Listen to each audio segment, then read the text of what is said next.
दादी जानकी की जीवन कहानी जीवनी। दादी जानकी, जिन्हें जनक के नाम से भी जाना जाता है, प्रजापिता ब्रह्मा कुमारी ईश्वरीय विश्वविद्यालय की तीसरी मुख्य प्रशासक रही, सितंबर 2007 से मार्च 2021 तक।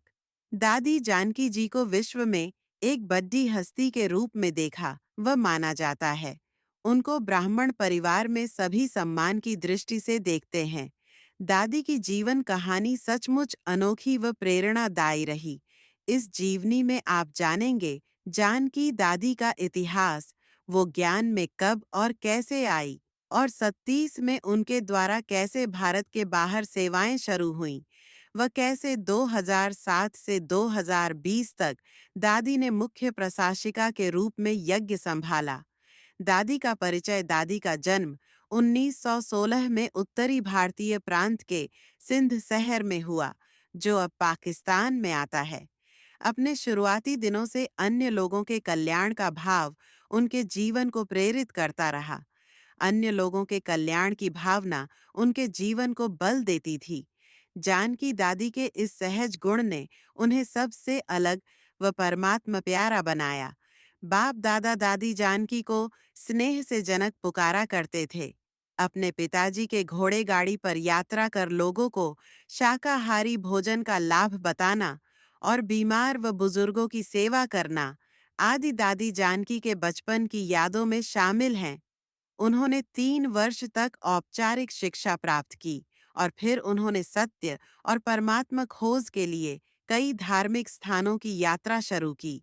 दादी जानकी यज्ञ के आरंभ में 1937 में परमात्मा व परमात्मा यज्ञ कर्तव्य पर संपूर्ण निश्चय रख 21 वर्ष की आयु में यज्ञ में सम्मिलित हुए। दादी जी अन्य लोगों की तुलना में 1 साल देरी से आई, इसलिए उन्होंने तुरंत अपना जीवन इसमें समर्पित कर दिया और मुरली को दिन में 5 से 6 बार पढ़ना शुरू किया।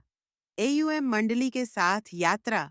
दादी 180 लोगों के संगठन में शामिल हुई, जो कराची, पाकिस्तान में एक नया आध्यात्मिक अर्थपूर्ण जीवन जीने आए थे। इस संगठन ने अपना समय गहन आध्यात्मिक पुरुषार्थ में समर्पित किया। मेडिटेशन में आत्मिक चेतना के अन्वेषण ने वास्तविक व अविनाशी पहचान की गहन अनुभूति का भान कराया, जो सभी आत्मिक प्राप्ति का स्रोत है। स्व परिवर्तन के लिए परमात्मा याद के अभ्यास की विधि द्वारा कुशलता प्राप्त की गई।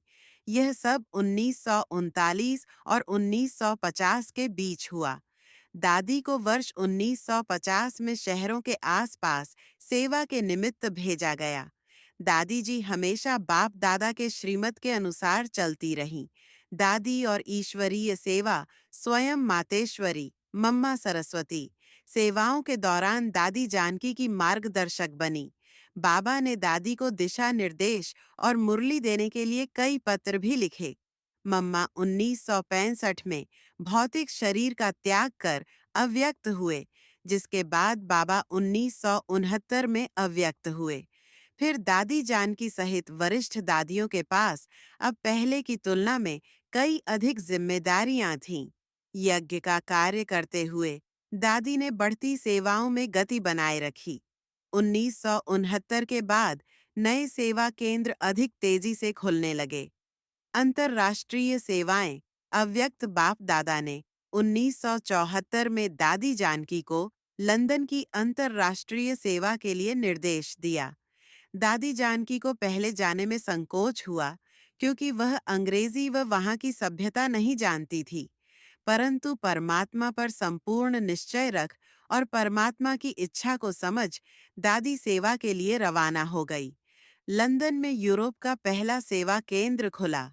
राजयोग मेडिटेशन के साथ इसका आरंभ हुआ व उसके बाद वहां मुरली पर ही गई। दादी ज्यादा नहीं बोलेंगी, पर मौन की शक्ति का अभ्यास कराएगी। उन्होंने उन कक्षाओं का भी संचालन किया जहां एक बहन अंग्रेजी में अनुवाद करती है। दादी ने सफलतापूर्वक आध्यात्मिकता, दिव्यता व मूल्यों की जड़ ब्रह्मा कुमारी के मन में स्थापित की। वह विश्व सेवा के निमित्त बनी। वे जड़ें अब पूरे विश्व में 14 से भी अधिक देशों में व्यापक रूप से फैली हुई हैं। ब्रह्मा कुमारीज के प्रमुख के रूप में दादी प्रकाशमणि के अगस्त 2007 में जाने के बाद दादी जानकी ने समूचे यज्ञ की जिम्मेदारी ली। फिर दादी जानकी मधुबन में स्थानांतरित हुई और तब से उन्होंने मधुबन से सभी सेवा केंद्रों का मार्गदर्शन किया। B.K जयंती को सभी यूरोपीय केंद्रों के निदेशक के रूप में नियुक्त किया गया। इस समय तक कई B.K आध्यात्मिक रूप से परिपक्व हो चुके थे कि वे दूसरों का मार्गदर्शन कर सकें और निर्णय ले सकें। 103 वर्ष की आयु में जीवन के अंतिम दिनों में दादी ने शरीर से सेवा न कर पाने पर भी अपने शुभ कामनाओं व वाइब्रेशन द्वारा सेवा की। दादी का संपूर्ण जीवन, पूर्व जीवन एवं आध्यात्मिक जीवन बलिदान व सेवा से भरा हुआ है, जो सभी को प्रेरित करता है। वर्ष 1978 में टेक्सास विश्वविद्यालय USA के medical and science research institute ने दादी जानकी को दुनिया की सबसे स्थिर बुद्धि वाला मनुष्य घोषित किया। उन्होंने अपनी रिपोर्ट में कहा कि जटिल बुद्धि परीक्षण करते हुए भी उनकी बुद्धि पूर्ण रूप से स्थिर थी।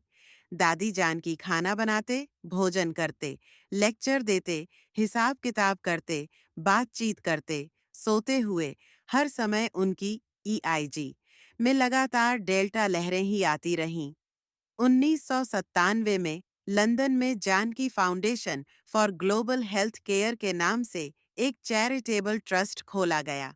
2004 में उन्हें दुनिया के लिए मानवतावादी सेवाओं के लिए जॉर्डन के राजा अब्दुल्ला द्वारा अल इस्तिकलाल स्वतंत्रता का पदक के पहले आदेश के ग्रैंड कॉर्डन से सम्मानित किया गया।